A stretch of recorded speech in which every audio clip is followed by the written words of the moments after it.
தமிழ்நாடு அரசு முதலமைச்சர் வந்து பரந்தூர் விமான நிலையம் அங்கே கைவிடப்படுது அந்த திட்டம் அப்படின்னு. ஆனால் திமுக பொறுத்த வரைக்கும் இந்த பொருளாதார நிபுணர் சொல்கிற வரைக்குமே இன்னும் 2030க்குள்ளே சென்னை விமான நிலையம் வந்து எக்ஸீட் ஆகிடும். நமக்கு பொருளாதார வளர்ச்சிக்கு தேவை ஒன்று முக்கியமாக இருக்குது. இப்போ அதை கைவிடுறது சரியான ஒன்றாக பார்க்குது. பாட்டாளி மக்கள் கட்சியை பொறுத்தவரை நீடித்த வளர்ச்சி என்றால் சுற்றுச்சூழல் வளர்ச்சி மட்டுமல்ல, சமைச்சு தரக்கூடிய திட்டங்கள் தான் வளர்ச்சி திட்டங்கள். அதனால இப்போ இந்த விமான நிலையத்தை பொறுத்தவரை கண்டிப்பாக தமிழ்நாட்டுக்கு அதாவது சென்னைக்கு கூடுதல் விமான நிலையம் தேவை என்பது மாற்று கருத்து இருக்க முடியாது.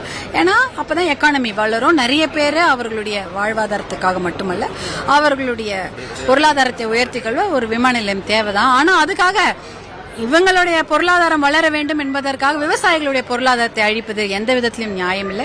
அதனால்தான் பரந்தூர் விமான நிலையத்தை முதல்ல வரும்போதே மருத்துவர் அன்புமணி ராமதாஸ் அவர்கள் கூட சொல்லியிருந்தாங்க. அதுக்கு ஒரு மாற்று இடங்களை கூட நாம் தேர்வு செய்து விமான நிலையங்களை கொண்டு வரலாம் அப்படின்ற தகவலை சொல்லியிருந்தாங்க. பாட்டாளி மக்கள் கட்சியை பொறுத்தவரை விவசாய நிலங்களை அழித்து எந்த ஒரு திட்டமுமே கொண்டு வரக்கூடாது என்பத நிலைப்பாட்டில் நாங்கள் அன்றையிலிருந்து இன்று வரை உறுதியாக இருக்கின்றோம். 2030க்குள்ள சென்னை விமான நிலையம் எக்ஸீட் ஆகிடும். அதுக்குள்ள ஒரு விமான நிலையத்துக்கான மாற்றத்தை கண்டுபிடிச்சு இன்னொரு புதிய விமான நிலையம் சாத்தியமாகும். அதை பற்றி நம்ம விரிவாக ஆய்வு செய்து கொண்டு வர வேண்டும். அப்போ நில எடுப்பு இருக்கிறது, அதுக்கப்புறம் விமான நிலையம் கட்ட வேண்டும் என்ற நிறைய விஷயங்கள் இருக்கிறது. நீங்க பாத்தீங்கன்னா நிறைய ஊர்ல ஒரு விமான நிலையம் கட்டணும்னா 1 வருஷம் 2 வருஷம்லாம் இல்ல, 7 வருஷம் 10 வருடங்கள் கூட கட்டி இருக்கிறாங்க. இப்போ டெல்லி, பாம்பேல எல்லாம் அப்படிதான் நிறைய வருஷங்கள் கட்டி தான் அந்த விமான நிலையத்தை பயன்பாட்டு கொண்டு வராங்க. அதனால இப்ப என்ன கூடுதலா 1 வருஷம் 2 வருஷம் ஆக போகுது, அவ்வளவு.